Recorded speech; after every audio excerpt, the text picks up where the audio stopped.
ഉണ്ടാകട്ടെ. എല്ലാവർക്കും പ്രഭാത വന്ദനം അറിയിക്കുന്നു. പ്രിയമുള്ളവരെ, ഒരു പുതിയ ദിവസത്തിന്റെ മനോഹരമായ പ്രഭാതം കൂടെ കർത്താവ് നമുക്ക് ദാനം തന്നിരിക്കുകയാണ്. ഇന്ന് 2024 ഏപ്രിൽ മാസം 30-ാം തീയതി. എത്ര പെട്ടെന്നാണ് ഒരു മാസം നമ്മെ വിട്ട് കടന്നുപോയത്. ഒരു മാസത്തിന്റെ അവസാനത്തെ ദിവസത്തിലേക്ക് നമ്മൾ കടന്നു വന്നിരിക്കുകയാണ്. കാലങ്ങളും സമയങ്ങളും അതിവേഗം മുന്നോട്ട് കുതിക്കുകയാണ് എന്ന് പറഞ്ഞാൽ ലോകം അതിന്റെ പരിസമാപ്തിയിലേക്ക് വളരെ വേഗം മുന്നോട്ട് നീങ്ങുകയാണ്. ഒന്നുകൂടെ വ്യക്തമാക്കിയാൽ, നാം ഓരോരുത്തരും നമ്മുടെ ആയുസ്സിന്റെ അവസാന ദിവസങ്ങളിലേക്ക് മുന്നേറിക്കൊണ്ടിരിക്കുകയാണ്. ദൈവത്തിന് സ്തോത്രം. നാം വിശുദ്ധിയിൽ ജീവിക്കുന്നെങ്കിൽ മാത്രമേ നമുക്ക് എത്തിച്ചേരേണ്ട ലക്ഷ്യത്തിൽ എത്തിച്ചേരുവാനായിട്ട് സാധിക്കത്തുള്ളൂ. നാം ലക്ഷ്യത്തിൽ എത്തിച്ചേരണമെങ്കിൽ ഒരു വിശുദ്ധീകരണത്തിന്റെ നല്ല അനുഭവം പ്രാപിക്കണം. എന്ന് പറഞ്ഞാൽ നമ്മുടെ പാപത്തിന്റെ മുഷിഞ്ഞ വസ്ത്രം മാറ്റിയിട്ട് നീതിയുടെ വിശുദ്ധ വസ്ത്രം ധരിക്കേണ്ടിയിരിക്കുന്നു. ഇന്നത്തെ നമ്മുടെ പ്രഭാത മന്നയുടെ ചിന്താവിഷയം ഒരു പുതിയ വസ്ത്രം എന്നുള്ളതാണ്. എന്താണ് നമ്മുടെ ചിന്താവിഷയം? ഒരു പുതിയ വസ്ത്രം എന്നുള്ളതാണ്.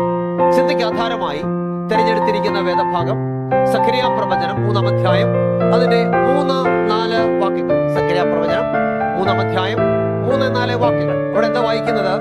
എന്നാൽ യോശുവ മുഷിഞ്ഞ വസ്ത്രം ധരിച്ച് ദൂതന്റെ മുമ്പിൽ നിൽക്കുകയായിരുന്നു.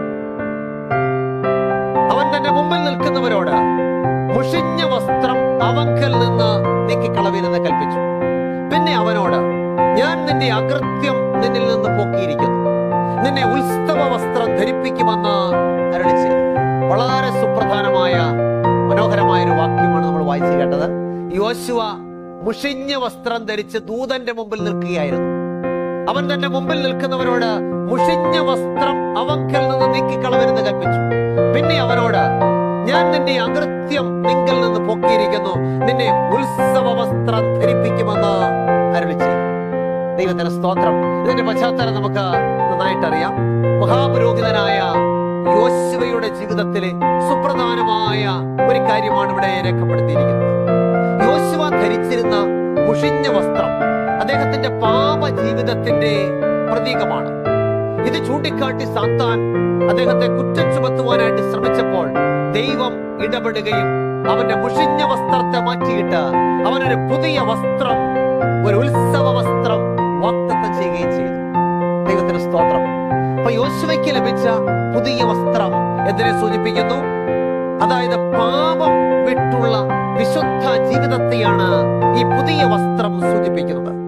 ഇപ്പൊ ലോകത്തിന്റെ പാപ വഴികളെ വിട്ട് നാമും വിശുദ്ധിയിലേക്ക് വരുമ്പോൾ നമുക്കൊരു പുതിയ വസ്ത്രം ദൈവം വാഗ്ദത്തം ചെയ്യുന്നു. അങ്ങനെ വിശുദ്ധിയിലേക്ക് വന്ന പുതിയ വസ്ത്രം പ്രാപിച്ചെങ്കിൽ മാത്രമേ നമുക്ക് എന്തെങ്കിലും പ്രത്യാശയ്ക്ക് വകയുള്ളൂ. പ്രിയമുള്ളവരെ, ഒരിക്കൽ ഒരു രാജാവിന് താൻ വളർത്തിയിരുന്ന ഒരു പന്നി ഉണ്ടായിരുന്നു. രാജാവിന്റെ ആഗ്രഹം തന്റെ പന്നി എപ്പോഴും വളരെ വൃത്തിയുള്ളതായിരിക്കണമെന്നായിരുന്നു. നമുക്കറിയാം, പന്നിയുടെ സ്വഭാവം അതെപ്പോഴും ചെളിയിൽ കിടന്ന് ഉരുളുന്ന, ചെളിയിൽ കിടക്കുന്ന ഒരു ജീവിയാണ്. എന്നാൽ തന്റെ പന്നി എപ്പോഴും വൃത്തിയുള്ളതായിരിക്കും രാജാവ് ആഗ്രഹിച്ചു. തന്റെ സുഹൃത്തിനോട് അദ്ദേഹം പറഞ്ഞു, ഈ പന്നി എപ്പോഴും വൃത്തിയുള്ളതായിരിക്കുവാൻ എന്താണ് മാർഗം? അപ്പൊ സുഹൃത്ത് പറഞ്ഞു, ഈ പന്നി എപ്പോഴും ചെളിയിലാണല്ലോ കിടക്കുന്നത്, അതിനെ നല്ല ഉടുപ്പൊക്കെ ഇടിച്ച് നല്ല തൊപ്പിയൊക്കെ വെച്ചാൽ അത് നല്ല വൃത്തിയായിട്ടിരിക്കും എപ്പോഴും. അങ്ങനെ രാജാവ് തന്റെ സേവകന്മാരോട് പന്നിക്ക് മനോഹരമായ വസ്ത്രമൊക്കെ തയ്പ്പിച്ചു കൊടുത്ത് അതിന് നല്ല തൊപ്പിയൊക്കെ വെക്കാനായിട്ട് പറഞ്ഞു. പക്ഷെ ഇതൊക്കെ ധരിപ്പിച്ചിട്ട് പിന്നെയും പന്നി ചെളിയിലാ കിടക്കുന്നത്. അപ്പോൾ സുഹൃത്ത് വീണ്ടും പറഞ്ഞു, രാജാവേ, ഇതിന് രാജകീയ ഭക്ഷണം കൊടുത്താൽ ഒരു പക്ഷേ ഇത് ചെളിയിൽ കിടക്കുന്നത് അവസാനിപ്പിക്കും. അങ്ങനെ രാജാവ് തന്റെ പരിചാരകന്മാരോട് പന്നിക്ക് എന്നും രാജകീയ ഭക്ഷണം കൊടുക്കുവാൻ കൽപ്പന കൊടുത്തു. രാജകീയ ഭക്ഷണം കഴിച്ചിട്ടും പന്നി ചെളിയിൽ തന്നെയാണ് കിടക്കുന്നത്. അപ്പൊ രാജാവിന്റെ സുഹൃത്ത് പറഞ്ഞു, മഹാരാജൻ, ഈ പന്നിയുടെ സ്വഭാവം മാറണമെങ്കിൽ അതിന്റെ ഹൃദയം മാറേണ്ടിയിരിക്കുന്നു. ദൈവത്തിന് സ്തോത്രം. എന്താ മനസ്സിലായി? നമ്മുടെ ഹൃദയത്തിന് രൂപാന്തരം ഉണ്ടാകാത്ത കാലത്തോളം നമ്മുടെ സ്വഭാവത്തിന് മാറ്റം വരികയില്ല. അപ്പൊ അടിസ്ഥാനപരമായ മാറ്റം എവിടെ ഉണ്ടാകണം? നമ്മുടെ സ്വഭാവത്തിന് മാറ്റം ഉണ്ടാകണം. റോമാലേഖനം അതിന്റെ അധ്യായം 2-ാമത്തെ വാക്യത്തിൽ ഇങ്ങനെ വായിക്കുന്നു, റോമർ 12:2. ഈ ലോകത്തിന് അനുരൂപമാകാതെ നന്മയും പ്രസാദവും പൂർണ്ണതയുമുള്ള ദൈവഹിതം ഇന്നതെന്ന് തിരിച്ചറിയേണ്ടതിന് മനസ്സ് പുതുക്കി രൂപാന്തരപ്പെടുകയും. ദൈവത്തിന് സ്തോത്രം. അപ്പൊ നമുക്ക് മാറ്റമുണ്ടാകേണ്ടത് നമ്മുടെ ഹൃദയത്തിലാണ്. അങ്ങനെ മാറ്റമുണ്ടാകുമ്പോൾ നമ്മുടെ പാപത്തിന്റെ പഴയ വസ്ത്രത്തെ ഉരിഞ്ഞു കളഞ്ഞിട്ട് നമ്മുടെ കർത്താവായ യേശുക്രിസ്തു നമുക്ക് നീതിയുടെ വസ്ത്രം തരും. നമുക്കറിയാം, അപ്പന്റെ ഭവനത്തിൽ നിന്ന് അപ്പന്റെ മുതലെല്ലാം സ്വരൂപിച്ച് ദൂരദേശത്തേക്ക് പോയി പന്നിക്കൂട്ടത്തിൽ കിടന്ന ഇളയ മകൻ അവൻ മാനസാന്തരപ്പെട്ട് മടങ്ങി വന്നപ്പോൾ അപ്പൻ ആദ്യം ചെയ്തതെന്താണ്? തന്റെ വേലക്കാരോട് വേഗം മെത്തരമായ അങ്കി കൊണ്ടുവന്നവനെ ധരിപ്പിക്കുകയും ഒരു പുതിയ വസ്ത്രം അപ്പൻ വാഗ്ദത്തം ചെയ്യുകയാണ്.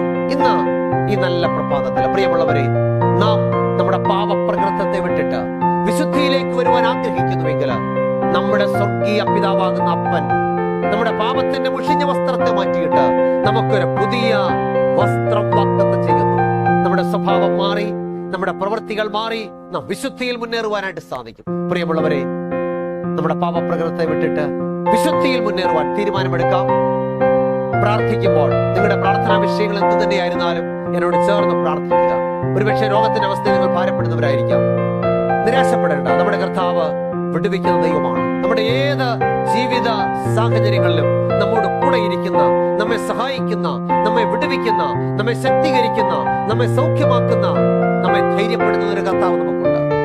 നാം പ്രാർത്ഥിക്കുമ്പോൾ ഇന്ന് ജന്മദിനമുള്ള പ്രിയപ്പെട്ടവരുണ്ട്. അവരെ കൂടെ ഓർത്ത് നമുക്ക് പ്രാർത്ഥിക്കാം.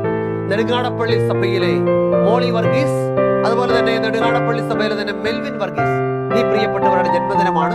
അവരെ കൂടെ നമുക്ക് ഓർത്ത് പ്രാർത്ഥിക്കാം. കണ്ണുകളെ അടയ്ക്കാം, പ്രാർത്ഥിക്കാം.